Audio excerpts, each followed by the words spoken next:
好，这一次当然是一个重大的天灾啊，在台湾是一个强地震区，我们时时刻刻的都会遭遇到地震的侵袭，所以我们应该对于缅甸这个状况感同身受。这种不管有人说是规模7.7，有人说7.9，有人说8.2，确实不同的单位他们所测出来的都不太一样。可是因为我们921地震的时候，那时候呢规模7.2。当时就已经如此的严重了。那我那时候呢，其实我还记得921的时候，早上1:47摇嘛，凌晨半夜的时候摇。我其实是9点钟人就到了埔里国中了。我当时就是采访嘛，跟着那个第一阶段的那个直升机，然后降落在埔里国中。这是我一生难忘的很多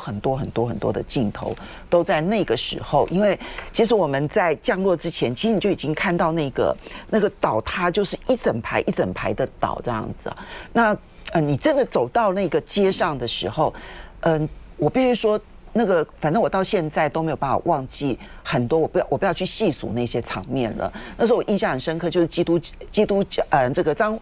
埔里彰基埔里基督教医院埔基啊，他自己的那个整个的医院是无法运作的，所以他把停尸间拉到了篮球场，拉到了那个停车的地方，然后把那个紧急救难的地方放到了篮球场，然后还分重伤区跟轻伤区啊，那情况都是很惨烈。缅甸的状况是如此啊，因为它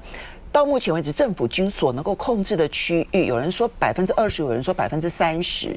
那就是说，它大多数的情况之下都是属于政府失能的状态。它的反抗军也并不是说我有一整合的那个反抗军的力量，不是，它是每一个不同的族群各自的反抗军。所以呢，它彼此之间呢也可能打来打去，所以它就是本来就已经处于一个政府政策失灵的一个状况的情况之下呢，这时候在灾难一旦大幅度来临的时候，它就会变得救灾势必更加困难。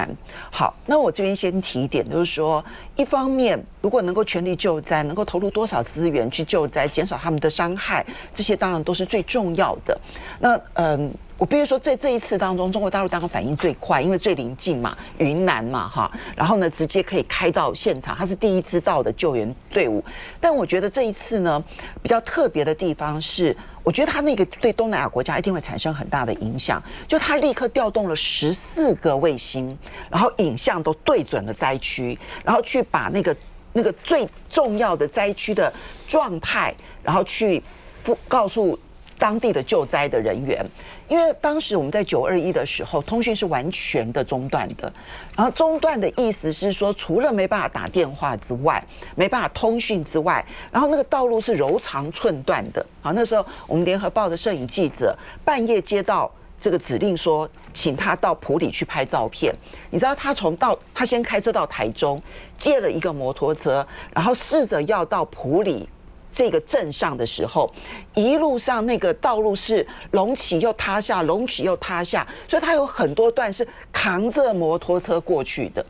所以他从半夜2、3点接到指令之后，他人到埔里，那不像我是搭直升机，他到埔里的时候花了7、8个小时的时间。台湾这么小的一个地方都花这么久，更何况是缅甸这个地方。所以卫星去提供救灾的影像是非常重要的。可是现在对东南亚来讲，其实它都是一个重大考验，不是缅甸而已。因为缅甸本来就在内战了，经过了天灾之后，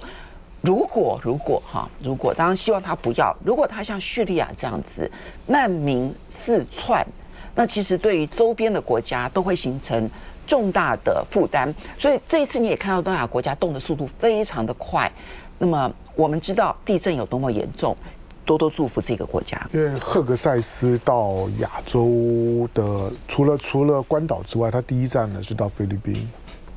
那到菲律宾一方面有美日菲的联合的军演，然后讲了一些话，希望把军演呢往北推，能够呢推到最靠近台湾的地方。这大概就是赫格塞斯呢主要的目的。美国未来在整个川普政府任内，他对亚洲的最主要的操作的重点，一个大概就菲律宾，另外一个就是刚发生大地震的缅甸。缅甸呢，虽然美国在过去因为在这制裁缅甸，所以美国和缅甸之间的互动呢非常少。但是这场的大地震之后呢，我估计缅甸的军政府会有很大的困难，因为缅甸的经济呢本来呢就非常非常糟，光是这3年多的时间里面，缅甸的货币对美元就贬了300%多。从1300对1美元，现在已经是4200对1美元，那基本上一般老百姓是完全没有受不了的。而这次的重灾区，因为在那个叫曼德勒地方，曼德勒是缅甸的古城，曼德勒也是缅甸的观光大城。缅甸现在1年大概只剩下100万的观光客，大部分呢都会到曼德勒。可是这次垮了之后呢，曼德勒的观光5年之内是不会有机会的。譬如说马委员呢，在南投从9·11之后啊，10年都回不来，一直到呢开放大陆观光之后，观光客进来了之后，才开始慢慢恢复。以缅甸现在的情况呢，更不要讲。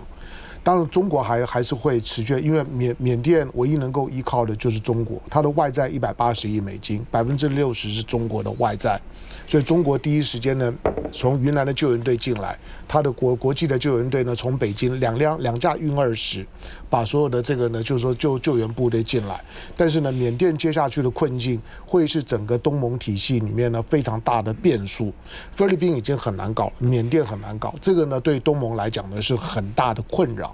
那中国呢，同时呢，一边呢要处理菲律宾，一边呢要拯救缅甸。对于中国来讲，这2个事件从中国的视角看出去都是2个大难题。是2个呢都需要处理的跟东盟有关的议题，所以我们不要把它孤立来看。美国大概看到他在东盟的机会来了，因为缅甸的这场的地震，你回头去看呢，叙利亚的阿塞德政府的垮台呢是去年底的事情，可是其实呢，在他垮台前2年的叙利亚的大地震我们都已经忘了。叙利亚的大地震之后呢，阿塞德政府几乎呢就已经完全没有办法治理呢叙利亚，他70%的预算，现在缅甸政府70%的政府的预算是用在军费上面，是用在呢对付反抗军上面，他哪里还有余力呢去做灾后的重建？所以现在呢，大家都袖手旁观，除了呢中国以外，印度能够进来的非常少，所以接下去呢，整个的中南半岛，海上的菲律宾，陆上的缅甸，会是未来东盟在这1年当中的2大难题。东盟呢，接下去呢是值得关注的。赫格塞斯这次呢到亚洲，到第一岛链，我称它为就是呢巡视呢美国的反中阵线是否稳固，所以他从关岛，他认为如果两岸发生冲突，第一个被轰炸的是关岛。当然，赫格塞斯讲这种话，听听就好了。这个家伙是个草包。我说他是个草包，当然有点太夸张。可是你想，今天的川普一天到晚呢，表现的就是说呢，他想要拉拢中国，他想要跟习近平见面，他跟习近平是好朋友。可是他用的一个呢，负责外交的国务院的国务卿呢是 Rubio。Rubio 啥都不会，反中的调子呢唱的是很顺的。另外一个叫赫格塞斯，赫格塞斯不是因为当了国防部长才反中，他过去一直呢就是一个呢反中的鹰派。你说程度很高嘛？我看了他的一些东西，他连柬埔寨在哪里呢都搞不清楚。他连呢到日本去，他连呢美国跟日本在二战的时候杀的有多惨，在硫磺岛遇血战都拍成电影了，他都搞不清楚。这样子一看，你认为他的程度如何？可是呢，要扮演这种反中的这样的一个丑角，他仍然是绰绰有余的。你想他的防长跟他外交部部长都是呢反中的急先锋，中美之间的关系呢，在这种框架当中呢是不会有改善的机会的。台湾听了赫格塞斯的讲话了之后呢，你到底该高兴还是该难过呢？赫格塞斯当然会放出一些讯息，觉得他要把呢台湾避免就是呢解放军呢对台湾的军事行动摆为第一优先。可是如果他真的办得到就好办了。今天美国呢最大的困扰就是他可以这样子讲，那没有什么问题。可他办得到嘛？你看到菲律宾呢，跟日本，他先到菲律宾呢，再到日本。菲律宾呢，基本上面盛装打扮了。菲律宾在这一次的美日菲的军演，菲律宾算是尽全力了，把他最好的东西呢都推上来了。可是呢，美国跟日本，尤其是日本表现的敷衍。你再看他到日本前的时候呢，他3月28到日本，3月27日本在干什么？3月27日本颁布的是呢，如果台湾有事，日本要如何撤侨。所以呢，冲绳，你看冲绳当地的政府、当地的民众骂死了。基本上面呢，他基本上对于接下去的台湾可能所发生冲突，日本呢已经呢无心应对，尤其在川普上来了之后的亚洲局势，反而呢，他们现在日本呢对于中日韩三边的不管是外长会或者经济部门的会议，或者是今年底可能会有这中日韩的这样的一个领袖的会议，可能他更关注一点。地缘政治呢正在剧烈的改变，台湾呢在这个位置上面能够操作的空间呢是非常非常小的。眼前台湾也许呢，大部分你每天听大罢免，大罢免，我说不用想它不是大罢免，它是台湾进行了最后一场的颜色革命，底色呢是绿色的，它就是颜色革命。过得去，那民进党呢可能呼风唤雨个几年的时间；过不去，那就是台湾的大灾难。我觉得刘世芳作为一个这么大的内政部部长这样子针对2-3个家庭主妇这个都是小孩子的妈妈这样子的穷追不舍，真的蛮恐怖的啦。而且刘世芳讲那个什么话，难道一个人犹豫不决，到现在还没有买机票，不能够是因为他对孩子的感情很深，他没有办法离开他的家庭，他觉得能不能还有机会再拖延，一定要把它扯到什么跟国台办关系很特殊。好，那就算跟国台办关系很特殊，这是罪吗？台湾不是有个陆委会，就是本来就是来跟你国台办对口的吗？你今天如果真的是这样，你全面性的觉得说这个境外敌对势力就是像苏琪讲的，你真的民进党有骨气，你就把两国变敌国，你就真的陆委会也裁撤啊，海基会也裁撤啊，这不是你赖17条你该做的事吗？结果你不敢做这些动作，然后你也不敢真的面对这些现实，然后呢，专门去欺压一些弱势中的弱势。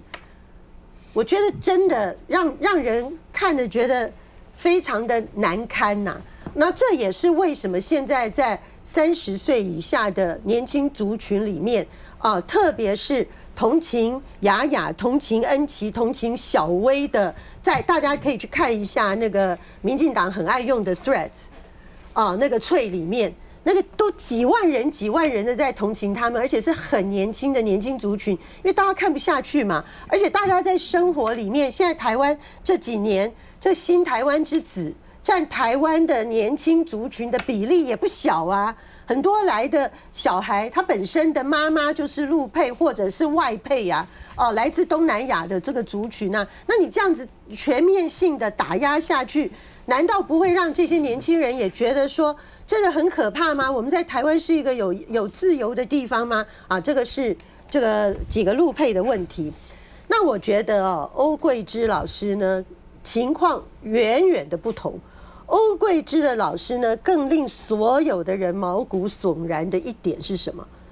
欧桂芝老师我们先不管她是不是北一女的老师，就欧桂芝女士好了啦她在北京中央电视台受访的时候，她的主张，那个卓荣泰他们有列一个标准，他说凡是主张暴力的，我们绝不容忍。好，你若画这条线叫做武统的话，那么你起码你欧桂芝他全面性的，他根本没有提到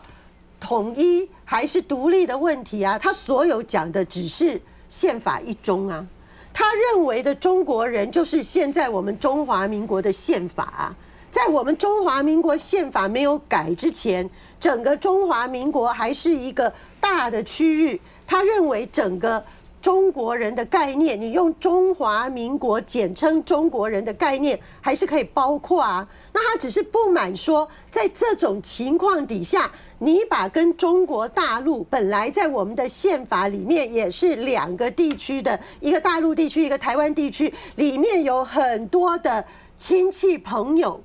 你通通大家本来都是亲朋好友的，你突然变成敌人，他觉得很难面对，情何以堪？好，那今天欧老师的问题，为什么这个几个社论都说你猎巫，你这样子搞到这个真的很可怕？因为现在讲的匪谍就在你身边的就是刘世芳，就是民进党这些大部长、陆委会，就是教育部。因为什么？因为问题大条啦。他把我们遵循中华民国宪法派的人呐、通通都变成是罪人呐、是罪犯呐、是敌人呐、那真的太可怕了。台湾中华民国宪法，你要不你就修宪，你要不你就制宪，要不你就怎么样？你要全民有一个公决啊！在没有公决的情况下面，维护现在的中华民国宪法里面的两岸的定义，这样子也不行，这样子也触犯了你民进党的红线，这样也有罪，这样也要付出可能被压迫、工作权都没有保障的代价吗？那我觉得这样子真的太恐怖了。如果说事情朝这样走的话，你要讲民进党不是要进行威权体制，不是要进行纳粹之路，谁会相信？因为你怎么可以明明法律宪法还在保障，宪法还在这样子规定，你就把符合宪法一中讲法的人把他妖魔化呢？那我觉得今天民进党走到这一条道路上，真的以为台湾的人都不明白你们到底在干嘛吗？他的情况比较特别了，因为他从香港过来了，那他妈妈在大陆，他妈妈90几岁，所以他就说你把我们变成两个敌国的时候，那我妈妈不是变成敌国人吗？那我跟妈妈分隔在两边，那这个情感上很难接受嘛，所以他情况是很特别的哈，因为的确人民跟你也没仇嘛，人民你要把它变成敌国，那人民其实这个跟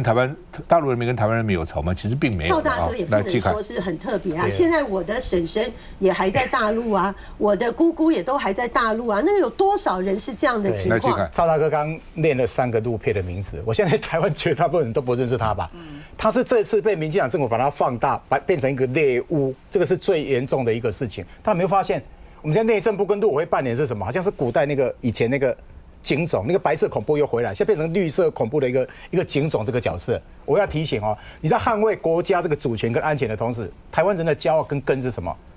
民主自由要发低嘛。我们好不容易去追求的民主，然后去追求这个言论自由。所以最有指标性的就是刑法100条被废掉嘛。刑法100条被废掉是什么？就是言论100%保障你的自由，除非你是行为犯才罚，你叫思想犯，他不会去管你脑袋，不会说叫你思考要怎么戒严，这种事情是没有的。台湾要得退路吗？要把那个民主跟自由这个根要刨掉吗？那听到欧桂芝欧老师这个北女这个老师，我心里有很多感触。他的担心是什么？他妈妈90几岁在大陆，对不对？他是说他的上一代，他阿公跟外婆那个是跟他爸爸妈妈是分离了40年哦。那个年代是怎么样？那个年代不是说见不掉面你连写信都不行搞不好都要抓去坐牢的。然后我印象很深刻啊，民国大概76年的时候，香农啊、凤新，我们那时候在跑新闻，对不对？那时候台北市的街头有很多白发苍苍的老人家，他们背后背了一个很大的一个看板，说什么？我要回家。他们从民国38年跟着这个老蒋来的台湾之后，30-40年都家里的音信都没有，有些父母都已经过世了。他们在76年的时候，你让我们回家去。那台湾现在是怎么样？要走回头路吗？要回到那个40-50年前台湾那种两岸隔离、那种亲人隔离那种状况吗？大家常常看韩剧，对不对？韩剧也有南北韩的那个对峙那个状况啊，兄弟在南北韩互相变成是敌对的，然后是隔离的。东西德也出现过柏林围墙啊。我们台湾是要回到40几年前、50几年前那种两岸非常紧绷、惨绝人寰那个年代吗？要回到那个南北韩跟战争的南北韩那种状况，要到出现那个像东西德那种对峙那种状况吗？现在最严重是什么？我觉得现在整个赖清德这个赖17条之后，整个两岸是紧绷的。刚刚我们在谈啊，你看缅甸这个是天灾，我们希望不要发生天灾。可是缅甸不要天灾的同时，我们希望台湾两岸也不要人祸我们刚才现在变成什么？现在你把关系弄得很紧张之后，现在变成美国的参议院、众议院他们那些人在算啊，你自己要防卫自己啊。你的这个国防预算要增加到多少 ？GDP 如果10%的话，老讲我们建设都没有了。结果你看他们的专家，他们的五角大厦顾问。这个梅惠玲怎么讲？他说：“你至少你现在要达到 GDP 的3.4%。我跟他介绍一下什么叫GDP 3.4%。我们现在的预算大概2.5现在因为川普一句话，我们自己主动哦，人家都只是开口说你们要稍微提高了，我们增加了1000多亿进去了，要提高到 GDP 的时候就是1000多亿。如果这个梅惠玲讲的又是增加一个0.4，又是1000多亿，1000多亿这样叠上去。我们台湾有那么多钱吗？我们是不是应该多把一点钱拿下来建设我们台湾，多给这些社会福利？所以两岸关系现在如果有机会，可以不是一直在往上恶意螺旋一直在往上走的，再多促进一些和平，我们把钱回来建设我们台湾，增加一些社会福利。其实他们过去这都在大半年的时间，股票当天只要是跌的，八大行库是一定接的，而且那个接的那个规模是越来越大，那从几十亿到上百亿的，其实金额常常出现，可是你卖不过外资啊。因为外资为什么最近一直抛？好，因为他们就是不看好嘛，哈，所以才会一直抛嘛。为什么是股汇双跌？其实我先讲汇市，在亚洲市场当中，不是所有的货币通通都贬值哦。日元前一阵子升蛮多的，其实人民币相对也比较强。可是台币呢，其实常常在过去这一段期间，我们扣除掉东南亚部分特别弱的，比如说印尼盾啊，扣除掉的话，台币几乎是亚洲最弱货币。那这个最弱货币就跟外资的极快速的流出有很大的关系。不到3个月的时间，他们的那个卖超金额已经接近5000亿了。今天的数字，因为我们录影的时候我还没有看最新的数字，今天的数字一定不小了哈。好，那我现在先讲一下，就股市来说，其实如果股市涨涨跌跌哈，那其实都不算是什么。重点是说，它背后呢所担心的事情，万一成真哈，我还不会讲说它100%会出现，万一成真，那对全世界来讲都会是一个极大的经济上面的冲击。哈，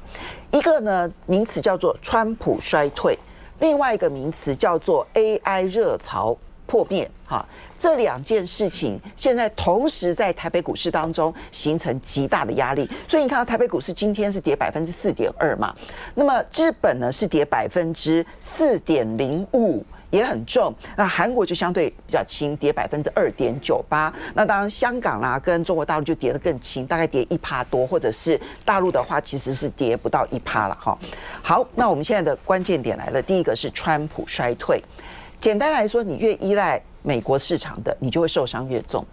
本来在上个礼拜初的时候呢，市场还在乐观的期待说啊，川普可能还有个转圜啦他可能会有一些放松啦等等的。结果上个礼拜一宣布了汽车关税，因为汽车关税对美国而言呢，它进口最多的5个国家，全部都是它最紧密的盟友，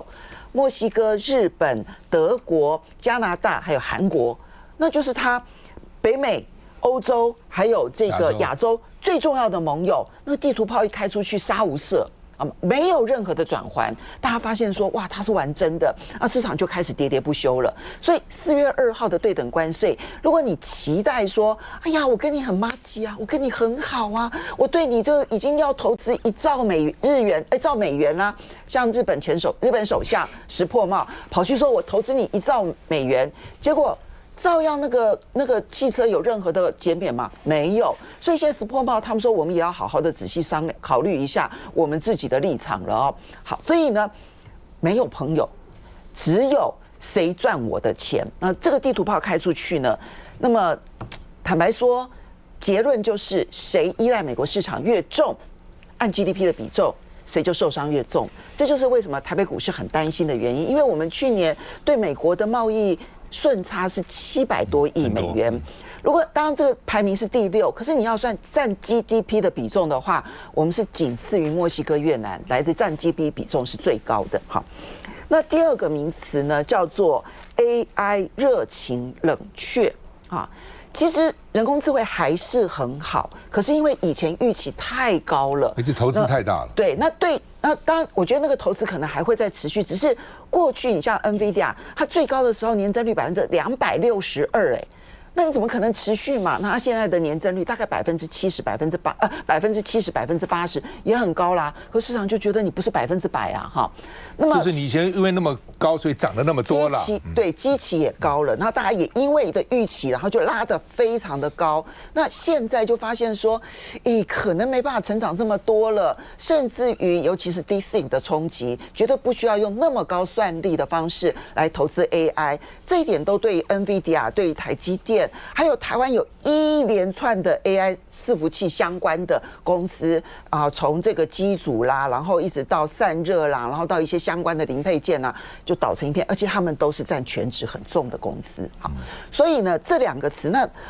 我简单的说，如果等到对等关税宣布完，刚刚我们的清明假期嘛，理论上它会有一个初步的确定性，所以理论上应该要有一个初步的反弹，我还是用反弹来看待它。可是呢，我不认为它就代表利空确定，因为对川普来说，那是我跟所有国家谈判的开始，不是说我不会加，只会减哦。如果你报复我，我还会加哦。所以各个国家可能都会面对川普衰退，然后美国内部也可能会面对川普衰退，所以也许反弹个2-3周。我觉得这是可预期的，可是不能够太过乐观，因为这件事情对于全世界的冲击，短期间之内很难解决掉。那么至于 AI 热潮冷却这件事情，不是人工智慧不好，但是过度的高预期现在必须面临修正。那台湾在2个重要冲击的情况之下，我们就算有一个短期，这短期可能是3-4个礼拜，好2-3个礼拜的反弹，都不能够太过乐观。可是最后一句话是，这是我们很严峻的时刻点，但是我们的重心点在大罢免。这个刘世芳这个租屋补贴这个事情，2个礼拜前已经被我戳破，狠狠打脸了。我给他看一个哈，这比较房屋津贴啊，它编列在这个国土署的这个计划里面。我给它圈起来，有2个关键字，大家看一下，一个叫排除，这是我代表台湾民众有提案的。排除第一个叫什么？排除的意思是什么？就是要砍这个预算的同时，先把租屋的津贴拿掉了，就是1毛钱都没有砍。所以连那个连都没有，1毛钱都没有，这是第一个，太过分了，这是太过分了。当场我就已经戳破他了，我说你自己练，那排除这你写慢记信不信？就当场大家可以回去看我那问政那个录影带。他也承认说没有砍了，1毛钱都没有啊。结果他到昨天还去造谣。第二个关键是什么？3个月排除完以后，有冻结了1/10，国土署的这个预算啊，今年度预算啊，414亿，冻了10%，叫你3个月，关键字叫3个月，3个月你来报告完之后就解冻了。那怎么会有？他在讲说哦，你冻结完以后，我不晓得多久会解冻。我说这上面写了3个月啊，3个月快到了嘛，你应该主动啊。更重要的，我问他说啊，你当过立法委员？你当过高雄市的副市长，当过行政院的秘书长，我们现场又有立委在，赵大哥也当过立委。我说你举一个就好了，冻结预算没有解冻的，你给我听，一秒光没出来啊！冻结是个手段，它不是砍掉，它不是删减。我说我当记者那么久，凤新也是，你们都那个香龙，我们都跑过立法院新闻那么久，现场有多立委。冻结完之后，我印象中有一笔没有马上解冻，冻到隔年了，就是赖清德当立法委员，他拿说民进党的干事长。公示的预算被冻结，他一直不愿意签字，那个隔到隔年才解冻，只有那一笔。我印象中所有冻结的到后来，你是要好好来报告，它是一个手段嘛，就是我在质询的时候你不听，然后我透过预算我把你冻结，叫你提个专案来报告，全部都马会解冻，他也讲不出来。所以透过今天关键是2个，第一个1毛钱没有删，他本来就被排除；第二个你3个月来解释完之后就可以解冻了哈，所以这个谎言他被戳破了，很生气了。他到昨天到下乡去还在讲，而且他还变加码变本加厉，他说是被砍了一半。我跟大家讲，租屋的预算1年是多少钱？我还特别去问哦，372亿。他的预算数1年，国土署414，冻结的10%减掉，也超过372啊！不要说就是1整年几乎都是够用的啦。特别是你马上来解冻就开了。好，另外我讲一下刚刚那个哈，这个就业安定基金啊，他钱花到哪边去？劳动部长去开演唱会，拍沙龙照。还有更离谱的，他那个分署长就前次发生霸凌那个，他那个变成豪华去装潢他的那个房子，里面有决裂的这个植物啊。他说啊，要20小时的灯光去照，多费电啊，多花钱。民进党花钱，这个不是只有这一笔，超市鸡蛋5.3亿，审计部到现在不通过啊。他还编钱说要去拿我们人民纳税人去补，我把它砍掉啊，5.3亿我还是把它砍掉啊。你自己的钱就是要追回来嘛，不管是超市基金的5.3亿，还有这个就业安定基金的这个7000多亿，我们都把它要回来。另外你看。那个新竹棒球场到现在不能用，对不对？它本来是2亿耶，结果他半年把它追加成12亿啊。民进党现在就是乱花钱，而且很多都是对于他旅游有是有利的，这些钱我们都要去追回来。今天民进党的这个林议员呢，讲这番话呢，就道理上我是听得下去。好，包含今天高雄市议员呐，也是民进党籍的，他对陈其迈做了一个很惊人、很精彩的质询。他说，立法院的生态不就是我们高雄市议会的生态吗？朝小野大啊，对不对？他说，那你市长，你有觉得窒碍难行吗？没有啊。他说，因为他称赞市政府，他说，因为你们的局处长都赶快来跟我们议会沟通啊，所以即使是这个民进党少数非民进党的占多数，可是府会仍然很和谐啊，所以他反而觉得说搞这些大罢免呢，大家讲不清楚啊。那刚才林议员讲的道理是这样，可是你抵不住你们民进党的部会首长通通都在说谎啊。今天立法委员的委屈不是新北市议会议员的委屈，不是高雄市议会议员的委屈，为什么？因为新北市是国民党执政，高雄市是民进党执政，可是他们那些局处长不敢直接的羞辱市议员啊，不敢直接的不尊重市议员啊，不敢直接的把市议员通过的没通过的预算拿出来谎话连篇啊。可是现在这些部长不晓得打了什么针？今天柯建铭还在那边开记者说啊，不要说我疯了什么。我现在觉得民进党的政府都集体吃了疯狂的药，那个中央部会，你怎么敢？你怎么敢讲那个话？刘世芳是谁啊？我们也认识他20-30年，你怎么敢讲那种话？张启凯委员已经直接的在立法院公开的揭发你。冻结的钱根本没有你说的200亿那么多，只有冻结40亿，而且3个月内就赶快来请你解冻，而且删除的部分排除了租金的租屋补贴的条款，他这样还可以公开说谎。那我再告诉你另外一个公开说谎的例子，就是叫文化部长李远，他在立法院的时候，他们为什么那么恨傅崐萁？我跟你讲，就是因为傅崐萁那个质询太厉害了，他直接问李远文化部长说：“你的预算，你们说我们删很多，那你的预算是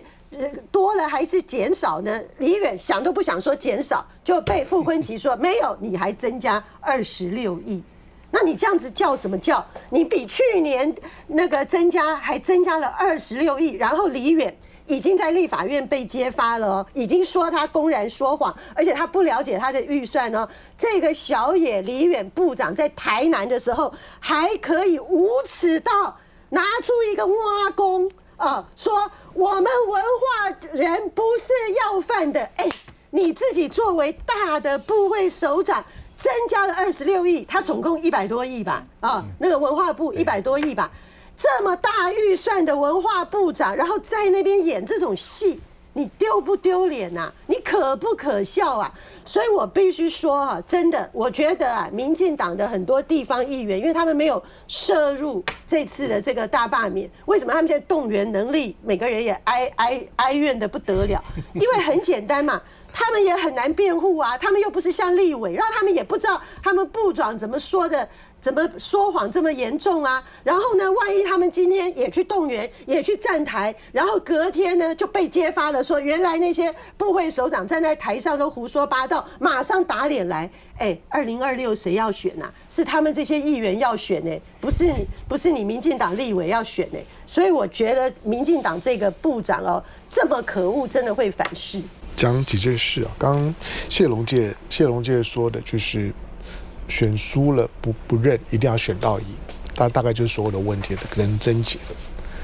那刚永平提到，不管是地方政府里面朝小野大的很多啊，但是没有问题的原因在哪里？没有，除了过去赖清德在当台南市长的时候，同样的是跟议会呢杠上，其他的你看到县市长会跟议会杠上的几乎没有。为什么？因为总是呢很认真的去跟议会呢去沟通，不管南中北都一样。后来根本的问题是，当你是朝小野大的时候，台湾现在的赖清德政府的行政部门，对于呢国会立法部门来讲，态度非常的高傲，基本上面呢完全不理会在国会里面的权力现实，不采取沟通，明明知道你在国会里面居少数，明明知道按照台湾的宪政体制，你的人事预算法律如果不跟立法院沟通，你就是非常困难。立法院已经对你够客气了，但是呢，要发动所谓的罢免，要为自己的权力困境解套，把所谓的罢免当作是一个所谓的颜色革命在推动，这是现在的根本的现实。前几天我想可能有人有看到美国的马斯克，他的就是说政府效率部带着呢他的一些的重要的成员接受美国的福斯电视的访问，我看了很心动。我看了，因为马斯克是代表政府、代表行政部门自己砍预算，我哪里需要你国会来帮我砍？他还砍个3%，砍个3%之后，好像还犯了重罪一样，还要听你呢这些一堆的庙堂之上的部会首长，个个出来说谎，个个出来讲一些肉麻恶心的话。上厕所可能没有卫生纸，那你就不要擦屁股就好了。这种恶心的话、肉麻的话、讨拍的话呢，都敢讲。好，你看到马斯克是自己砍预算，他起码要准备砍掉15%啊，这样他起码7兆美元砍到6兆美元，人家是自己砍。那你呢？好吧，所有的这些的罢免，刚刚讲到就是看起来呢，重点呢先针对傅昆萁。我说实在了，就别人我不敢讲，傅昆萁你罢不了的。傅昆萁不是因为他是什么花莲王，他在花莲有什么事情没有？傅昆萁在花莲谈不上什么样的势力，花莲人有骨气的原因只有一个，就是傅昆萁在花莲，我看了他呢20几年的时间，我认为傅昆萁给花莲人感觉就是他真的关心花莲，他是真的跟花莲站在一起，不管中央谁执政，花莲的需求，不管你中央给不给，他就是跟花莲站在一起。要罢免他，要去贴他标签，扣他帽子，那另外一回事情。傅昆萁很受欢迎吗？拜托，你看马英九呢，在当总统的时候呢，花莲是不去的。你看到呢，在当时的金溥中跟傅昆萁呢，基本上呢根本就不见面的。傅昆萁在国民党里面没有受欢迎，可是你要罢他就是非常的困难。蓝营在这地方上面的执政的县市这么多，蓝营的只要每一个县市长很整齐的，我台中反恶霸，我花莲反恶霸，我台东反恶霸，我宜兰反恶霸，大家呢基本上面的立场只要一致了之后，这些事情呢不是这么难去排解，这么难去处理。在马斯克的讲话里面呢，他其实除了呢对于政府本身的浪费没有效率，他自己非常不爽之外，他认为如果不改变，如果不能够自己砍自己，美国终究呢会崩溃。第二个，他在痛骂什么？他在痛骂民团，他在痛骂 NGO， 他痛骂这个 NGO， 当然他们有用我很想用的，就这些 NGO 真不要脸。你们既然叫做 NGO， 既然叫做非政府组织，你凭什么跟政府拿钱？既要叫 NGO， 又要呢跟 G 拿钱，觉得呢这些 NGO 组织当然应该砍。你看到他了，他要砍的，他已经把这个 USAID 的呢砍掉了，美国国际开发署砍掉了。他基本上面，他对于所有的美国之音，所有的美国的宣传机构，基本上呢就对照于台湾的文化部。台湾的 NCC 都应该砍。如果是马斯克在台湾呢，当所谓的政府效率部，如果你聘请马斯克当台湾的政府效率部，李远你早就被砍了。今天呢，包括 NCC 早就砍了，他连教育部都准备砍了。这些呢，其实才是真正的面对到一个政府经营的该有的态度。可是今天只是把这些砍掉的小的3%呢，不断的出来塞奶，不断的呢想要去愚弄那些的老百姓，动员了老百姓呢想要呢支持你，能够在罢免当中呢能够捞到几席，改变了立法院里面的现在呢朝小野大的局面，那是没有用的。我们刚刚在谈到，大家都很担心4月2号，凤金刚刚分析很多了，我就不说了。4月2号 ，OK， 看看这个整个的美国的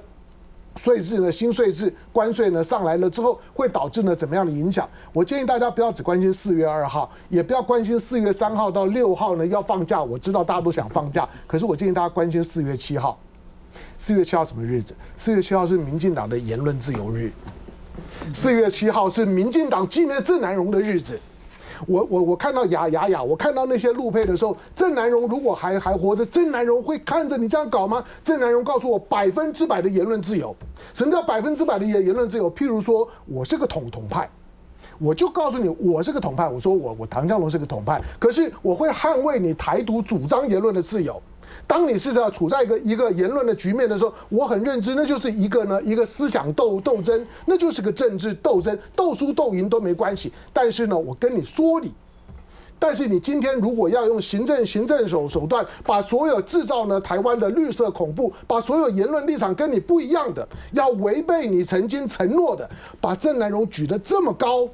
郑南榕的4月7号是你定的言论自由度，最先呢把那一天定为言论自由日的，不就是你赖清德吗？4月7号距离现在刚好1个礼拜的时间，管4月2号干什么？管4月3号到4月6号放假干什么？看看4月7号那天你要怎么过今天的言论自由日。我先说一下，为了大罢免这个议题，我现在看到所有的民调，其实台湾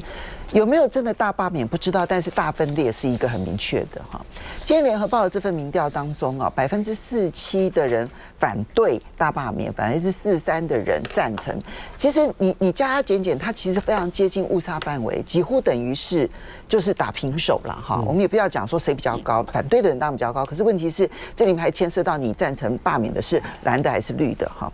那在上个礼拜呢，是 TVBS 的民调有关于这个赖清德的满意度，40%满意，40%不满意。可是我关注的是那一个极端值，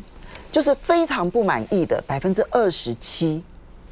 非常满意的17%都上升了。所以它就是一个不但其实你要知道，就是那个80%的人表态满意度哦，跟这个大罢免有90%的人出来表态说我要赞成大罢免或者我反对大罢免，在我们一般的民调当中，这种表态率都是不寻常的，代表每一个人都在选边站，而且选了边之后呢，越来越往极端去靠拢，这就是现在我们所看到的一个事实。那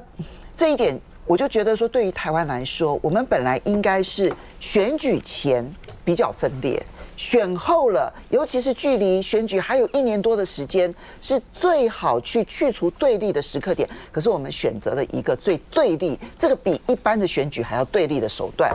这一点才是我们台湾最大的问题。其实世界啊，大家很粗浅对民主政治的了解呢，都是说你能不能少数服从多数，你能不能尊重选举结果。可是大罢免呢，就让你对于民主价值产生疑惑，因为选了不算啊，对不对？我已经选了，然后呢，你不满意还可以搞罢免，那市长可以搞罢免，议员可以，立委可以搞罢免，下次议员也可以搞罢免，里长也可以啊，里长也搞了，来向荣。对民进党来讲，民进党把这一场的大罢免，一直把它导向了两岸的立场的再一次的对决，让未来两岸关系不再有绿跟白，只有红跟绿，就是没有蓝跟白，只有红跟绿的这种位置上面，走上一个呢绝对对称分裂的位置上面，这个是呢权力逻辑上面的必然。我坦白说，大部分的民进党的朋友，私底下我认为他们